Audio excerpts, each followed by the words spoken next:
música é considerada a primeira das artes, a primeira arte. Este vídeo tem como referência o excelente trabalho realizado pelo Brasil Paralelo.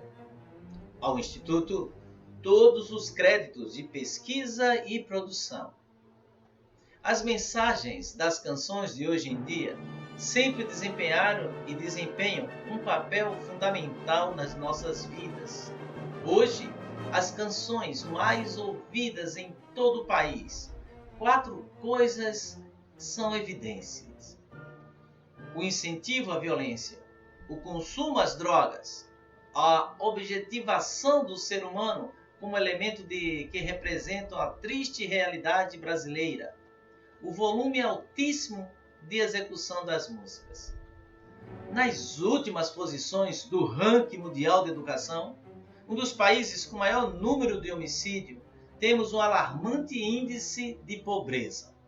A cultura presente aponta o como serão as próximas gerações. Se olharmos as intenções das músicas mais tocadas no Brasil, hoje podemos ver que a cada década que passa, as músicas estão realmente caindo de qualidade. Impactam todas as classes e idades, com suas mensagens que geram um ciclo contínuo da cultura decadente. Não quer dizer que devemos ter condicionado a esse cenário, tomando consciência do problema. Não podemos nos omitir, e este filme tem um único propósito de resgatar a beleza da importância daquela que é considerada a primeira arte, a aprender o conteúdo desta produção do Brasil Paralelo. Irá conectá-lo com o melhor que a música pode oferecer. Neste filme, vamos oferecer para você, através da produção do Brasil Paralelo, o poder que a música tem em nossas vidas e como ela nos influencia. Devemos avançar no resgate de valores, de ideias e sentimentos que já estão além dos meios de comunicação. A velha mídia, até então consolidados na história do Brasil. No ritmo que estamos, acredito que em pouco tempo a influência forte da velha mídia aos jovens serão levados a um poço sem fundo, sem resgate, e a qualidade daquilo que já foi nosso orgulho não haja nem sequer lembrança. Bom proveito, um bom filme.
Desde antes do nascimento, possuímos uma profunda conexão com os sons.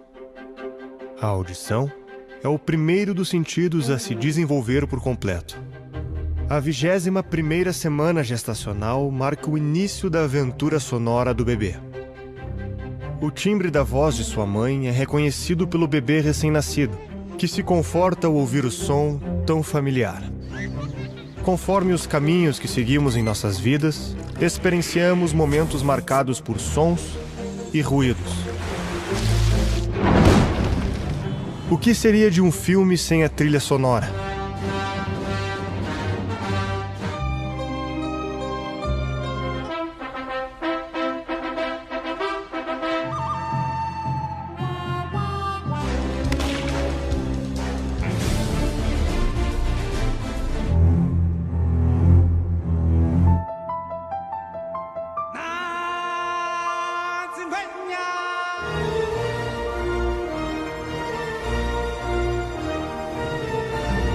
Ou de uma festa sem música. Não haveriam festivais, concertos, a dança não faria sentido. A verdade é que sem música, este mundo seria um exílio. Nos dias de hoje, a abundância dos estímulos musicais é uma realidade inescapável. O tempo todo, somos bombardeados com informações de diferentes paisagens sonoras. Afinal, o que estamos ouvindo e para onde a música está nos levando?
Hoje as pessoas entendem liberdade como uma possibilidade de você escolher o que você queira, sem nenhum tipo de impeditivo. E o que acaba acontecendo é que muitas pessoas fazem escolhas e depois amargam essas escolhas. Isso vai passando de pessoas a pessoas. E chega um momento em que a gente utiliza um termo com um sentido totalmente equívoco. O mesmo aconteceu com música.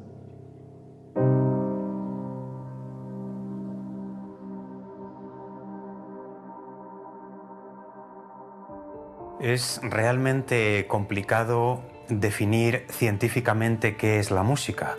Yo pienso que es algo similar a lo que sucede con el amor. Todos sabemos lo que es el amor, pero ¿quién se atrevería a definirlo? A primeira coisa a se constatar é que a música, a matéria da música é o som. E como o demiurgo de Platão, não é, que olha para as formas e manipula a matéria de acordo com aquelas formas que ele contempla, o músico, ele olha para os padrões de proporção, de ordem que existem nas mais diferentes realidades e imprime nos sons, que é a sua matéria, esses padrões. Sem os intelectuais, não existiria música. Vem cá. Vamos viajar para a Grécia Antiga, para o tempo de Pitágoras, o maior intelectual de todos. Pitágoras? O pai da matemática e da música. Matemática e música? Ah, você vai encontrar a matemática nos lugares mais incríveis. Observe. Primeiro precisamos de uma corda. Ei! Estique-a muito e bem. Toque-a. Agora divida ao meio e toque novamente. Ouviu? É o mesmo tom, uma oitava acima. Agora divida esta parte ao meio. Mais uma vez. Pitágoras descobriu que a oitava estava numa razão de 2 para 1. Com simples frações ele conseguiu isto.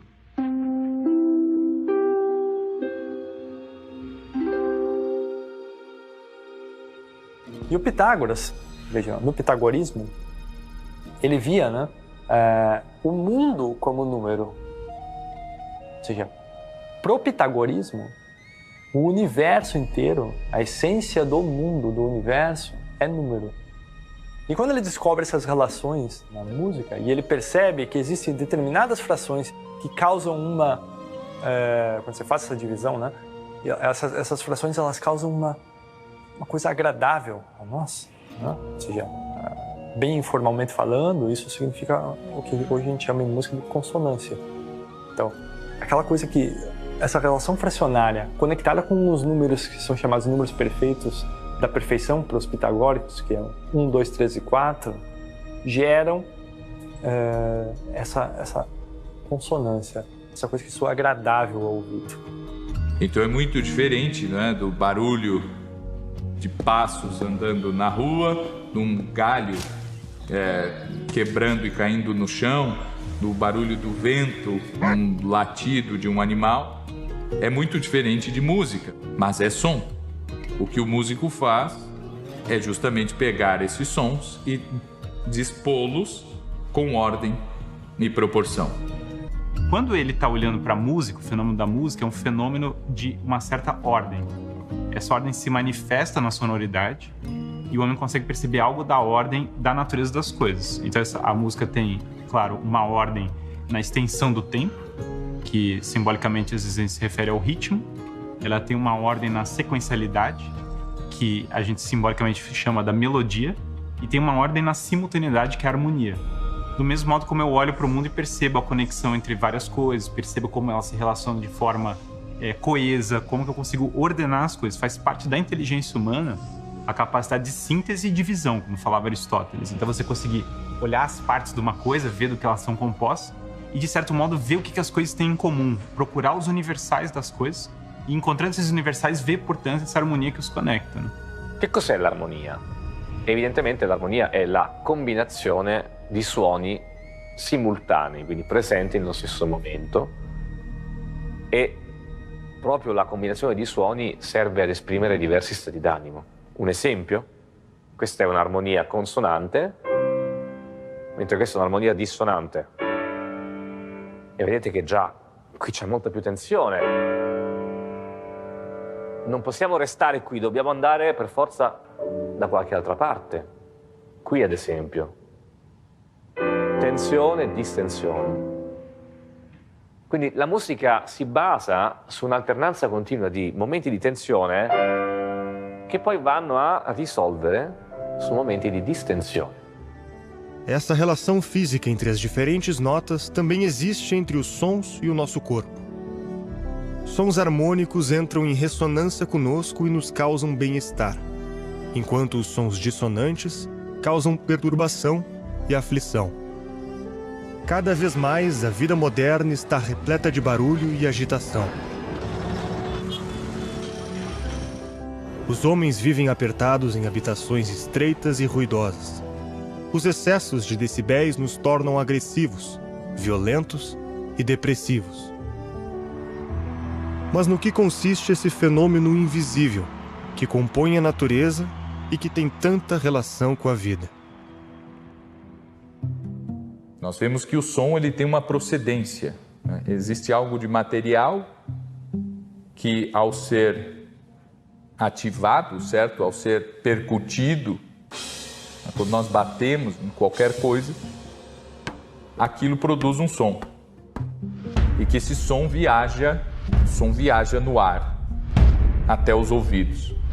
E que há sons que são melhores que os outros, mais agradáveis do que os outros. Isso é o que nós chamamos de timbre.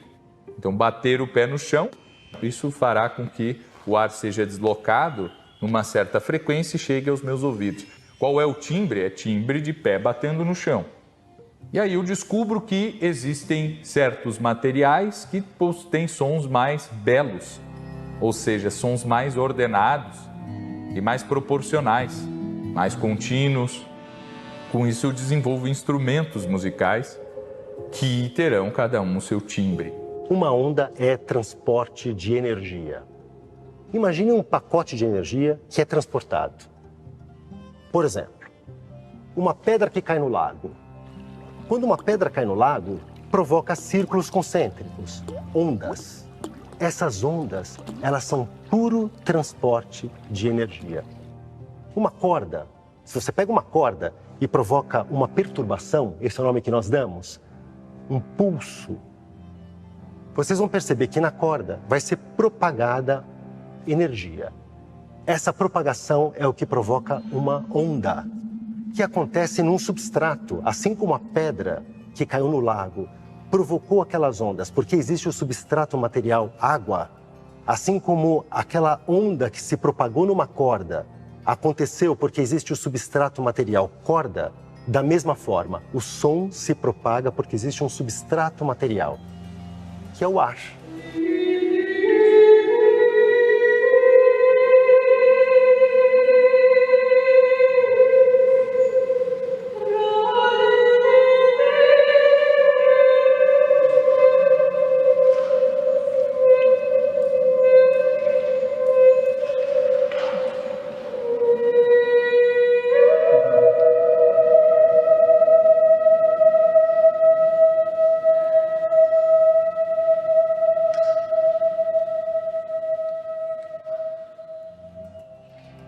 Veja, isso que é energia, que aparentemente é uma coisa tão vaga e que nós não vemos, ela causa um profundo impacto na vida das pessoas. Não só das pessoas, mas até de objetos. Quem nunca viu, por exemplo, o caso da ressonância? A ressonância acontece em física quando uma fonte emite uma frequência idêntica à frequência de outro objeto. Pense o que aconteceu com a ponte, a Tacoma Narrows, uma ponte de mais de 1,5 km de extensão, vejam o que é isso, e que numa bela tarde, foi um azar, naquela determinada condição climática, aquele dia com aquela temperatura, um vento com aquela velocidade começou a incidir sobre os cabos de sustentação dessa ponte. Fruto da incidência do vento sobre eles, começaram a emitir uma frequência sonora, que por azar coincidia com a frequência do concreto da ponte. O que aconteceu com o concreto da ponte? Começou a entrar em ressonância. Mas em determinado momento a ponte colapsou e caiu. Ou seja, uma onda sonora fez uma ponte colapsar. Toda criança tem o potencial inato para a linguagem, seja a da fala ou a musical. E mais do que isso, temos uma relação íntima com os sons que nos são mais familiares. Ao longo do século XX, cientistas concluíram que temos uma tendência natural a preferir o que já conhecemos ou estamos acostumados. Em um experimento, foram apresentados a um grupo de pessoas uma sequência de imagens aleatórias, figuras geométricas, pinturas e fotos, em uma velocidade tão rápida que era impossível distinguir quais eram as mostradas. Ao final, todas as figuras eram apresentadas de forma estática aos espectadores. E eles escolhiam sempre as imagens que foram apresentadas mais vezes. A exposição repetida gera uma familiaridade na mente do ser humano. Essa familiaridade gera uma mudança de atitude, que provoca preferência ou afeição.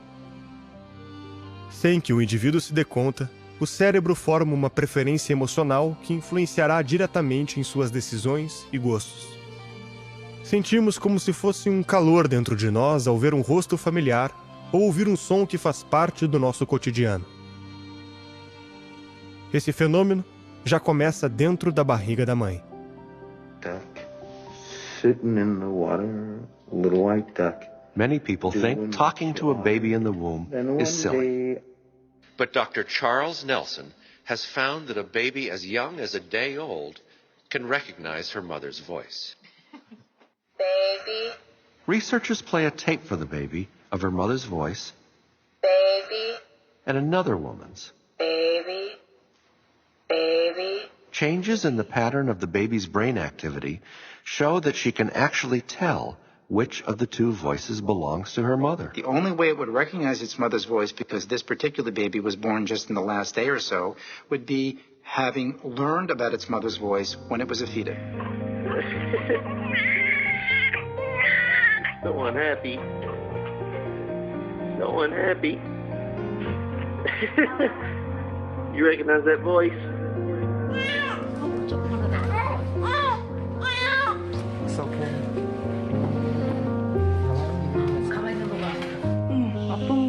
Ela reconhece a voz da mãe. Ela reconhece a voz da mãe porque desde os 3 meses de idade, na barriga da mãe, logo ali, os ritmos já começam a ser percebidos como estímulo do coração da mãe. Né? Depois de 21 semanas, ela começa a ouvir melodia, ou seja, tensão espectral. Aí a mãe fala, nana, nenê, narara. Aí canta para a criança que a criança está escutando.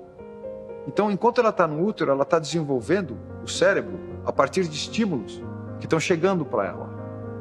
Isso não acontece nem com o visual e nem com o tátil, porque o líquido amniótico é estável, você não está vendo nada. Então, isso explica a precedência mais tarde que o cérebro vai dar ao sinal sonoro, porque aquele sinal foi treinado antes, né? Quando a criança reconhece a voz da mãe, isso significa que ela reconhece o timbre da voz da mãe. Só que o timbre da fonte sonora está entre os picos de onda. Então, a criança está reconhecendo uma coisa que está dentro de uma dimensão de tempo de milissegundos, décimos de milissegundos. A criança acabou de nascer. Então, essa questão da capacidade de reconhecer um timbre logo ao nascer revela um processamento numa velocidade que é surpreendente. No próximo episódio, estaremos abordando a parte 1B deste brilhante documentário sobre a música. Tenha um bom proveito e siga todas as orientações de professor. Quero aqui agradecer mais uma vez ao Brasil Paralelo por ter produzido algo de uma qualidade assim fantástica. Deus abençoe a cada um de vocês e bom proveito.